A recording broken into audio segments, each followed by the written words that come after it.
तो अब तक हमने पहला क्वेश्चन कंप्लीट किया। उसमें से मैंने कौन कौन से क्वेश्चन डिस्कस किए, फर्स्ट, एट्थ एंड सिक्स्थ। बाकी के आपने सॉल्व किए होंगे। बाद में question number 2, using truth tables prove the following logical equivalence. इसका मतलब क्या होता है? लॉजिकल इक्विवेलेंस का मतलब हमने देखा था कि जो लेफ्ट हैंड साइड है उसका ट्रूथ टेबल और राइट हैंड साइड है उसका ट्रूथ टेबल एग्जैक्टली अगर सेम आता है तो हम बोलेंगे कि ये दोनों स्टेटमेंट जो है वो लॉजिकली इक्विवेलेंट है। बस अभी इन दोनों का हमें ट्रूथ टेबल कंस्ट्रक्ट करना है, जैसे अब तक हमने क्वेश्चन 1 में किया था। तो इसमें से मैं सबसे पहले लूंगा, we will discuss the question number 3 directly first. ठीक है, तो चलो एक्सरसाइज 1.2 का क्वेश्चन 1 हो गया। अभी क्वेश्चन नंबर 2, क्वेश्चन 2 का थर्ड क्वेश्चन।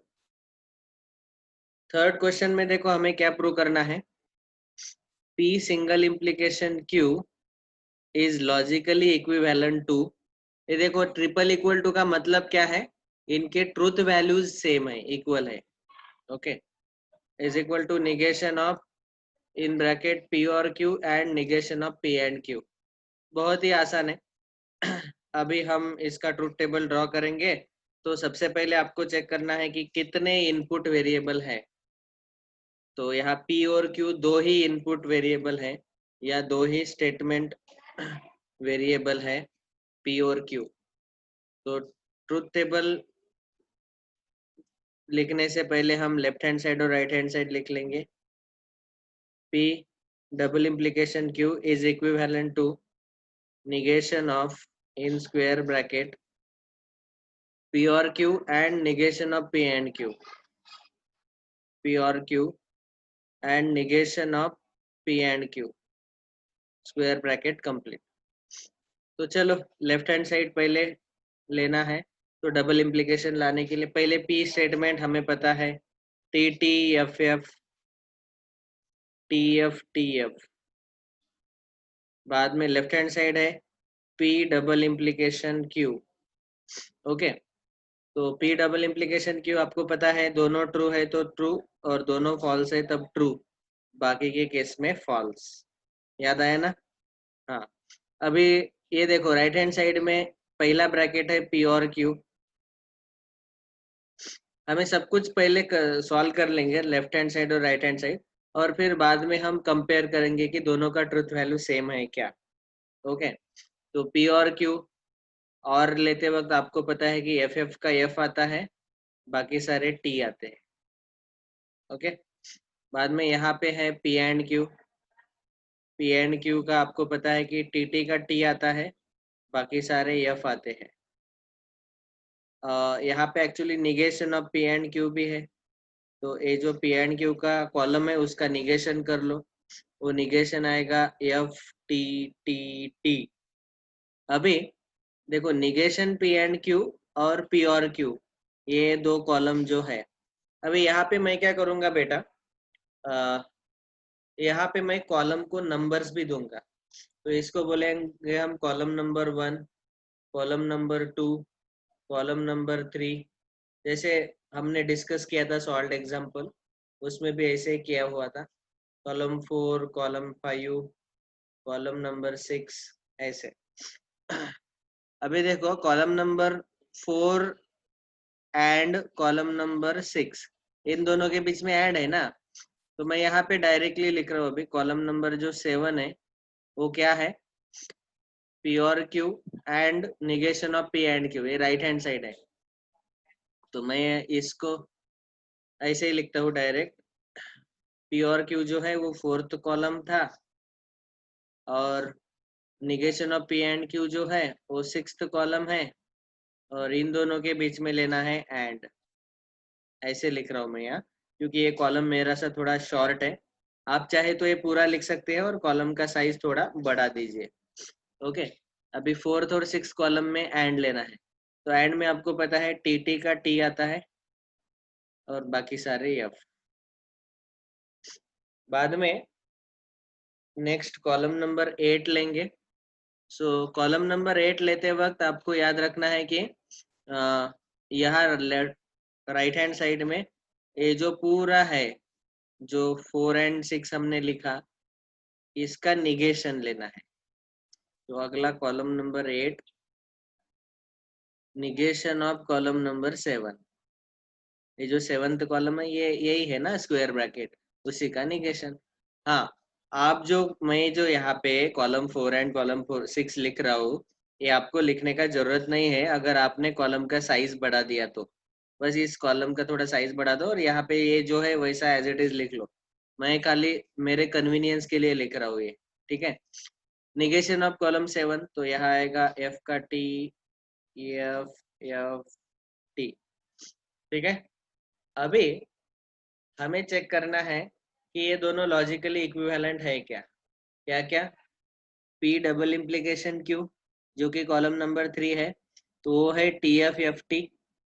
और राइट हैंड साइड जो है वो निगेशन ऑफ ए है, ये जो है ये column number 8 T F F T. दोनों सेम आ गए।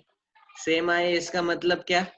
ये दोनों लॉजिकली इक्विवेलेंट है, टी एफ एफ टी। इन दोनों का ट्रूथ टेबल सेम आया, तो फिर इसीलिए यहाँ पे कंक्लूजन में हम लिखेंगे। कंक्लूजन क्या आएगा देखो, from column number 3 and 8, column number 3 and 8, P double implication Q is logically equivalent to negation of P or Q and negation of P and Q। Okay, हो गया। ऐसे ही हम बाकी के क्वेश्चन अब सॉल्व कर सकते हैं। अभी हम क्या करेंगे, 3 वेरिएबल वाला एक लेंगे। तो 3 वेरिएबल वाला थोड़ा सा डिफिकल्ट जो है, मुझे तो लेंदी लग रहा है। Question number 9, okay, let us take question number 9। बाकी के सारे आपको सॉल्व करने हैं as a homework, okay. Don't wait for me to solve.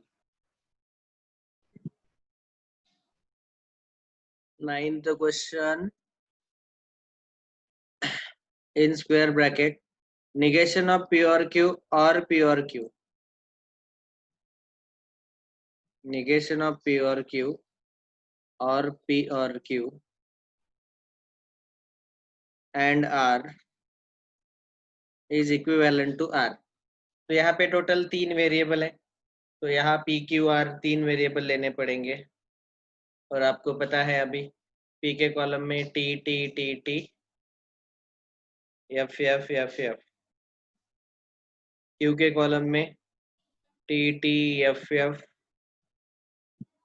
T T F F, R के कॉलम में T F T F T F T F।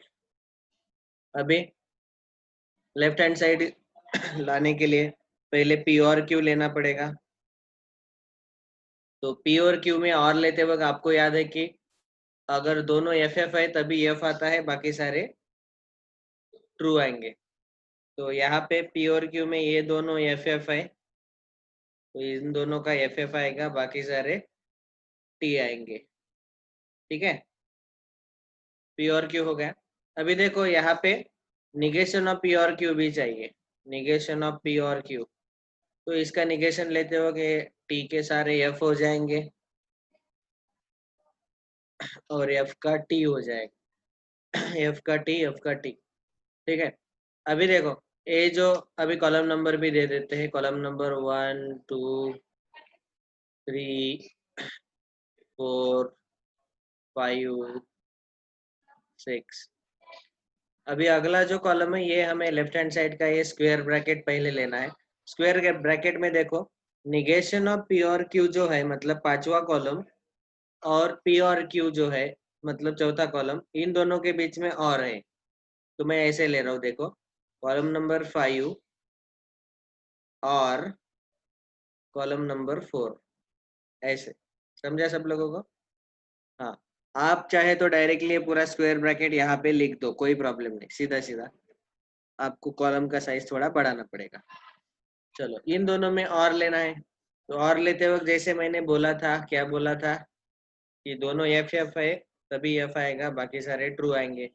यहाँ पे दोनों एफ एफ वाले जो है एक भी नहीं मिले, मतलब ये सारे के सारे ट्रू ही आने वाले। T T T T T T T T.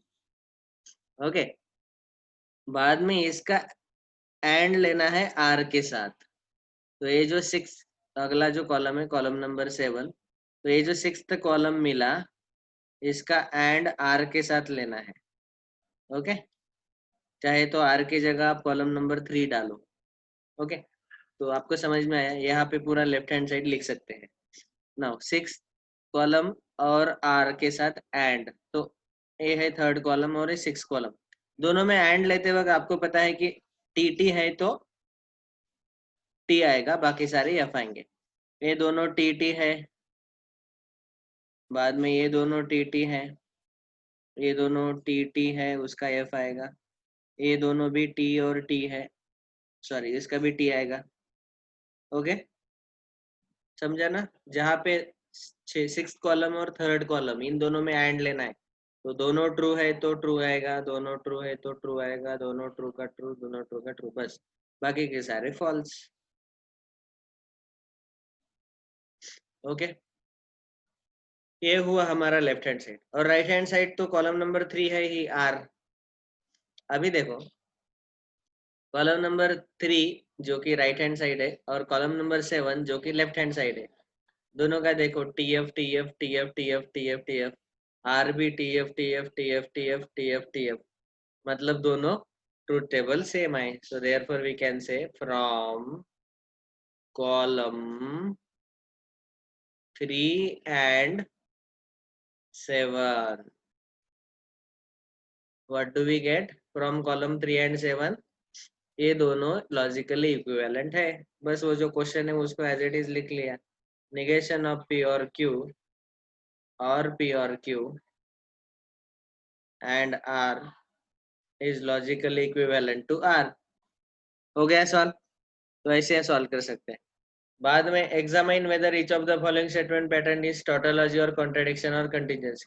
अच्छा, सेकंड क्वेश्चन के बाकी के सारे क्वेश्चन आप खुद सॉल्व कर लेना, डाउट है तो पूछ लेना।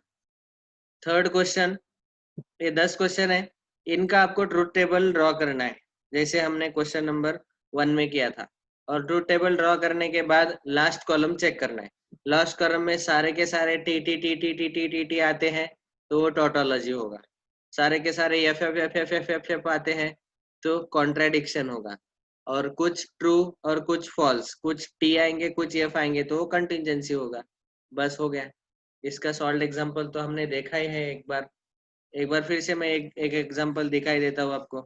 देखो यहाँ पे ए है स्टेटमेंट पैटर्न, इसका पी क्यू आर हमने 3 कॉलम बनाए, बाद में यहाँ पे पी और क्यू और आर, क्यू और आर, बाद में पी और क्यू और इन दोनों का डबल इम्प्लीकेशन।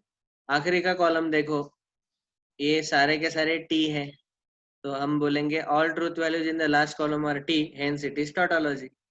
अगर समझो ऐसे आएगा, यहाँ पे देखो लास्ट कॉलम में कुछ टी है कुछ फॉल्स है, तो हमें लिखना है truth values in the last column are not same, hence it is contingency. Okay, यहाँ पे भी कंटिजेंसी, और सारे एफ आते हैं तो ऐसे लिखना है all truth values in the last column are F, hence it is contradiction. So यहाँ से हमने एक्सरसाइज 1.2 कंप्लीट किया। तीसरा क्वेश्चन भी आप खुद सॉल्व करो, और बहुत आसान है, आपको समझ में आया होगा, लेकिन प्रैक्टिस के लिए कुछ क्वेश्चन तो सॉल्व करके देखो, जैसे क्वेश्चन नंबर 10, क्वेश्चन नंबर